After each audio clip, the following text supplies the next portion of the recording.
Halo semuanya, pernah nggak sih ngerasa kita bisa ngelakuin sesuatu, tapi sebenarnya nggak benar-benar ngerti kenapa kita ngelakuin itu? Nah, hari ini kita bakal ngebahas sebuah studi kasus yang super menarik. Ini ceritanya dari lapangan sepak bola, tapi pelajarannya, wah ini soal bedanya antara sekedar bisa gerak sama beneran paham. Coba deh kita nostalgia dikit. Ingat gak sama kelas penjas atau olahraga waktu sekolah dulu? Bau rumput lapangan, suara peluit guru. Buat sebagian besar dari kita, kayaknya kenangannya mirip-mirip ya. Iya kan? Biasanya isinya ya gitu-gitu aja. Latihan, latihan, dan latihan lagi. Disuruh lari keliling lapangan, push up, terus ngulang satu gerakan teknis, lagi dan lagi. Nah, ini nih yang jadi titik awal pembahasan kita hari ini. Oke, kita mulai ceritanya ya. Jadi ada seorang guru penjas di salah satu SMP di Medan. Pelajarannya waktu itu sepak bola. Dan fokusnya cuma satu, dribbling alias menggiring bola. Coba bayangin deh, selama 3 pertemuan berturut-turut, yang dilakuin murid-muridnya ya cuma itu-itu aja. Dribbling lurus, terus dribbling zigzag lewatin cone, terus lewatin rintangan. Mungkin, ya gerakannya jadi makin jago. Tapi pertanyaannya, mereka beneran belajar nggak sih? Nah, ini dia yang menarik banget. Coba lihat tujuan pembelajarannya.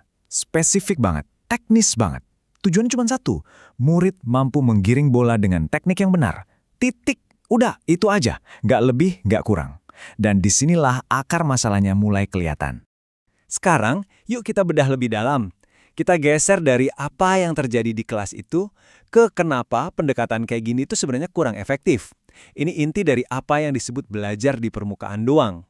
Disinilah letak bedanya teman-teman. Pembelajaran dangkal itu soal menghafal gerakan, ototnya yang kerja. Tapi pembelajaran mendalam itu saat otaknya juga ikut main. Pertanyaannya bukan lagi, kamu bisa nggak dribbling? Tapi jadi, kamu tahu nggak kapan momen yang pas buat dribbling dan kapan harusnya ngepas? Dan dampaknya, wah ternyata gede banget.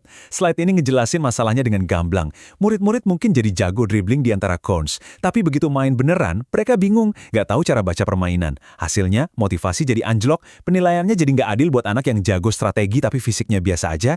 Dan yang paling penting, nilai-nilai kayak kerja sama tim dan sportivitas jadi nggak kesentuh sama sekali. Terus gimana cara benerinnya? Jawabannya adalah dengan ngebalik total cara kita ngerancang pelajaran. Kita nggak mulai dari hari ini mau ngapain, tapi dari di akhir nanti kita mau murid-murid paham soal apa. Nah, konsep kuncinya itu namanya understanding by design atau desain berbasis pemahaman. Ini kayak pendekatan desain mundur. Coba bayangin kita mau bangun rumah deh. Kita kan nggak mulai dengan numpuk-numpuk bata seenaknya kan? Kita mulai dari cetak biru, gambar hasil akhir rumah yang kita mau. Nah, ngajar juga harusnya gitu. Dan ini mengubah segalanya. Gurunya nggak lagi cuma nyuruh, ayo lakukan ini. Tapi mulai nanya, menurut kalian kapan sih waktu terbaik buat ngelakuin ini? Pertanyaan-pertanyaan esensial kayak gini tuh mancing pemikiran kritis. Ini yang mengubah murid dari robot yang cuma niru, jadi pemain yang beneran mikir. Alhasil tujuan pembelajarannya pun berubah total. Lihat deh bedanya. Sekarang, ada 3 dimensi. Kognitif, murid harus bisa ngejelasin strateginya. Psikomotor, mereka harus bisa ngelakuinya pas lagi ada tekanan. Dan afektif, mereka harus bisa nunjukin sikap sportif dan kerjasama. Jauh lebih kaya dan utuh kan? Oke, teorinya keren, tapi praktiknya kayak gimana? Yuk kita intip rencana pelajaran yang udah didesain ulang ini. Prosesnya simple tapi powerful banget. Pertama, tentuin tujuan akhirnya. Kedua, pikirin gimana cara nilainya, gimana kita tahu mereka udah paham. Baru yang ketiga, kita rancang aktivitas yang seru dan nyambung buat ngebawa mereka ke tujuan itu. Jadi urutannya dibalik. Dan lihat deh hasilnya, rencana pelajarannya jadi jauh lebih dinamis. Hari pertama dimulai dengan olah pikir, nonton dan analisis video pemain pro. Hari kedua, mereka kolaborasi dan saling kasih masukan. Hari ketiga, baru puncaknya, ada game seru di mana mereka harus bikin keputusan. Dan hari terakhir, refleksi. Jadi setiap hari itu ngebangun pemahaman, bukan cuma ngulang-ulang gerakan. Disinilah kita bisa lihat dampak jangka panjangnya. Ketika sebuah kelas penjas didesain dengan cara ini, yang diajarin itu bukan lagi cuma soal dribbling bola. Ini tentang mengembangkan manusia seutuhnya. Konsep 4 olah ini keren banget. Jadi bukan cuma olahraga atau ngelatih fisik, tapi juga ada olah pikir buat analisis dan strategi. Ada olah hati, soal sportivitas dan empati, dan olah rasa, biar bisa menikmati proses belajar dan main bareng. Semuanya jadi seimbang.